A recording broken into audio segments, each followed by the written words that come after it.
Guarani, ele de Amazônia, né? 3.000 anos atrás. Que a gente vinha. Só que por que a gente alcançou essa parte, esse lado aqui, fronteira do Paraguai? Porque a gente encontrou o rio ali, não tinha como a gente atravessar. Tá? Eu tinha que. Um limite. A gente ficou por aqui. Essa é a história que o mais velho contar.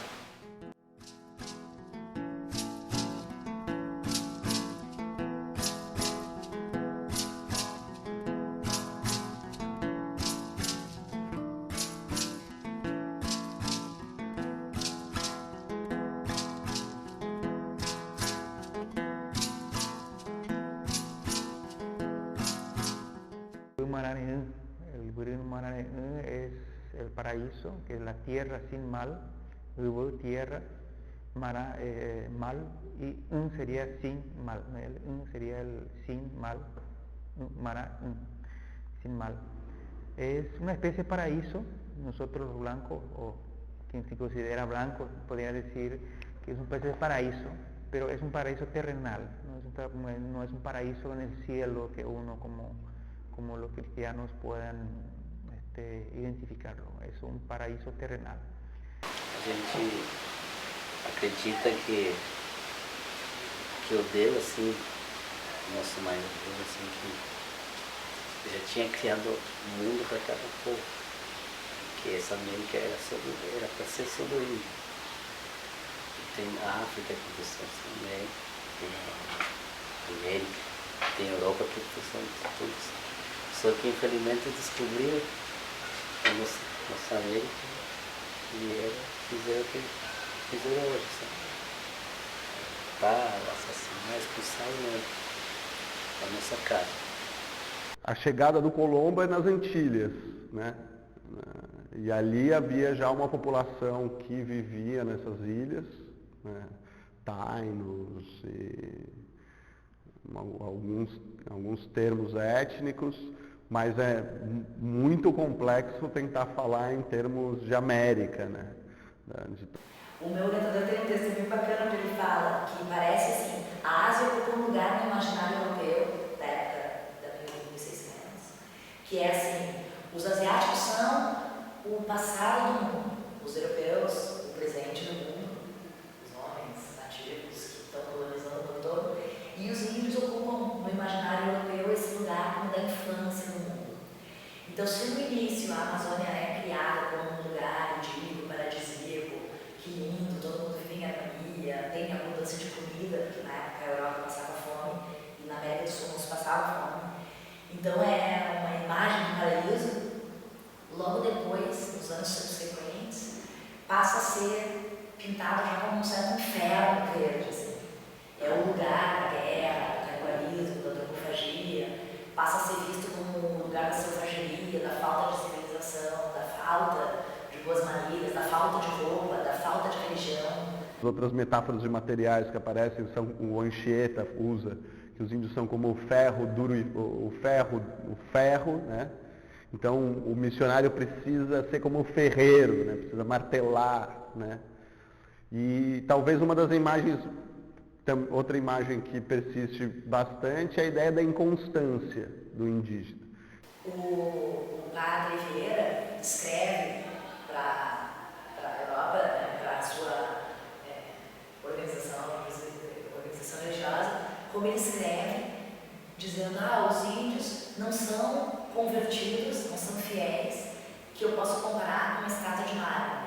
Eles não são assim uma vez moldados de uma certa forma religiosa, eles ficam daquele jeito. Eles são como uma estátua feita de murta. A murta é um arbusto que se faz assim, uma série de esculturas desses jardins da França e tal. Então ele compara.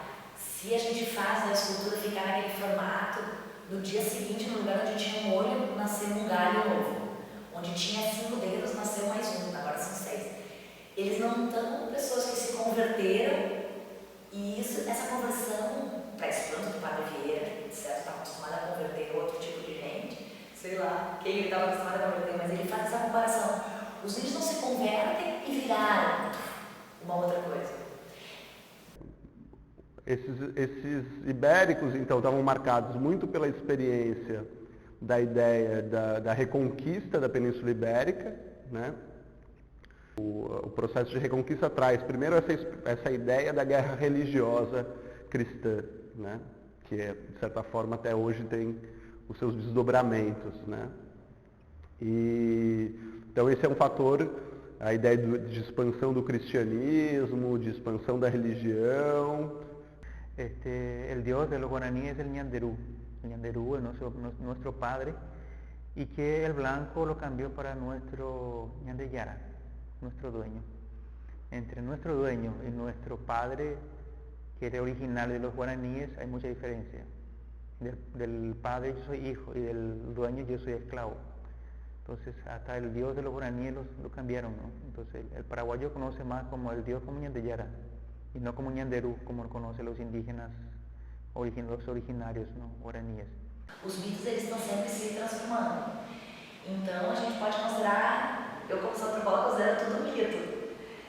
A gente pode pensar, a própria ideia de história é uma certa mitologia ocidental, a maneira de descrever a história. Então, quais são os mitos que se mantêm? Todos eles se mantêm, estamos sempre em permanente transformação. Mas alguns mitos indígenas que são contados e recontados ao longo de muitas gerações, a gente não sabe se eles eram os mesmos no tempo da conquista. Mas alguns têm registros bem antigos, feitos pelos jesuítas, como eu falei. Então, o que existem são estudos que vão comparar as versões dos mitos que foram escritas em 1640, sei lá, por essa data, e como eles são recontados hoje, ou revividos hoje, porque os mitos também são revividos, né? A documentação, as referências que a gente tem sobre o modo de vida dessas sociedades, dessas populações indígenas, nos vem a partir de uma documentação produzida pelos próprios colonizadores, né, por esses viajantes, a partir de crônicas de viagem, etc., que descrevem o modo de vida, que inclusive investigam, né, como as histórias, as narrativas tradicionais indígenas, etc., e são uma documentação que a gente utiliza, mas também existem os desenhos, formas de escrita que haviam entre algumas sociedades, né, e a própria cultura material, né, que é mais objeto da arqueologia, mas também estudado pela história, que permite reconstituir como que era o modo de vida dessas sociedades. Então, o povo guarani é um povo que tem uma expressão cultural assim, bastante forte, eles mantêm uma série de peculiaridades da sua maneira de viver no mundo, que tem um grande xamanismo, eles constroem as suas casas mesmo com grande dificuldade, ainda assim eles mantêm uma casa de reza e tem um grande investimento de criar as crianças deles da forma como eles consideram corretas, né? Da forma da cultura deles, não se entregando assim, para formas de vida que têm sido impostas sobre eles, né? De trabalhar na cana-de-açúcar, por exemplo, em períodos muito longos, muitos deles procuram voltar para conseguir viver do jeito que eles consideram que é correto. Qual seria esse jeito de viver em comparação com o homem occidentalizado? Para el indígena guaraní, por ejemplo, no hay diferencia entre trabajo y arte.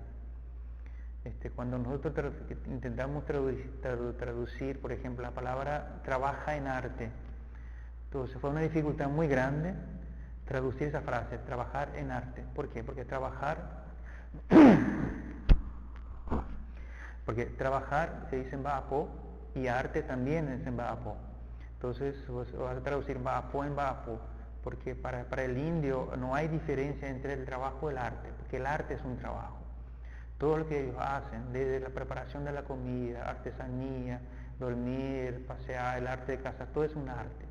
Entonces la vida es un arte para los indígenas, por eso no hay esta diferencia entre trabajo y arte. Lamentablemente la cultura blanca, por ejemplo, le llama artesanía, lo que hace el pobre, lo que hace el indio, pero la verdad son artes también. só que uma forma diferente, são artes coletivas, porque una figura, una estatua que hace un indígena, no lo hace solo él, lo hace sus padres, sus hijos, sus primos, todo el mundo lo hace, una arte coletiva. E aí, de novo, também a gente tem que ultrapassar os próprios documentos, porque o que a gente tem normalmente é o relato do europeu, né? Então, esses relatos, primeiro que eles estão imbuídos muito da mentalidade, do pensamento medieval, né, anterior à chegada deles aqui, né? Então já havia a expectativa de descoberta de lugares e populações que vêm de uma tradição antiga, medieval, que já permeavam o imaginário desses viajantes. Então muitas vezes eles, ao se deparar com a América, eles utilizam essas referências, né, antigas e medievais para descrever esses acontecimentos, né? Então a imagem do paraíso, né, uma imagem recorrente, né, por causa da abundância da natureza, da beleza da natureza. A questão da nudez indígena, né, chama muita atenção e remete também a referências bíblicas anteriores ao pecado original, como se eles não conhecessem o pecado original, né? E por outro lado, os elementos relacionados aos interesses econômicos da colonização, da conquista, né? Então, sobre as narrativas dos índios sobre o contato com os brancos, não há apenas uma versão, mesmo porque são muitos povos diferentes, né? Só no Brasil, atualmente, no último levantamento feito pelo ISA, pelo Instituto Socioambiental, nós contamos 236 povos, só no Brasil. Então, com línguas diferentes, não são 236 línguas, são 182, 180 e poucas línguas. Então, essa tentativa de tentar recontar os momentos de encontros com os brancos tem sido feita por alguns pesquisadores, eu me incluo entre eles, mas a gente segue lendo um livro que é bem bacana, que é esse, que chama Pacificando o Branco. Então, são as cosmologias do contato no norte amazônico, contada pelos índios. Então quem perdeu muito nessa parte, assim, os Guarani que são bonzinhos, sabe? Quando vinha perigo, eu socorria, não enfrentava. Durante esos últimos 500 años nosotros llevamos escuelas para las aldeas indígenas para que ellos aprendan la vida del blanco. Yo creo que está en la hora que traigamos esas aldeas en nuestras escuelas para que nosotros aprendamos la cultura y la vida de ellos, cómo ellos se relacionan con el otro, con la naturaleza, aprender esos detalles que ellos viven tranquilamente, porque la verdad es lo siguiente, nuestro planeta Tierra ya está pidiendo socorro. E na verdade, a conquista da América acabou, né? A gente está aqui numa zona de fronteira, tem uns índios aqui cercados por plantação de soja, né? A Amazônia sendo invadida, né? E a pergunta talvez seja essa, né? A conquista, ela é um processo de longa duração e que talvez ainda esteja em curso.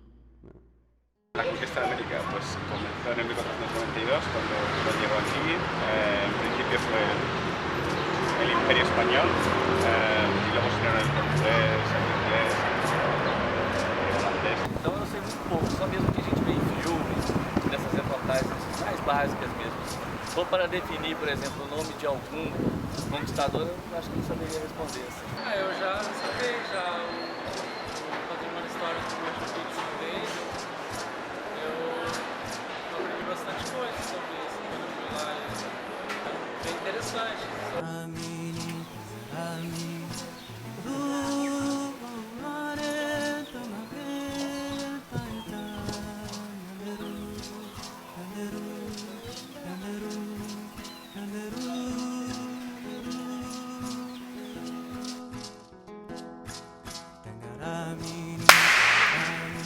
A conquista da América é um mau encontro. mas que podia ter efeitos atualmente positivos. Porque, na verdade, quando a gente se transforma numa mulher, é porque a gente se vê uma, né?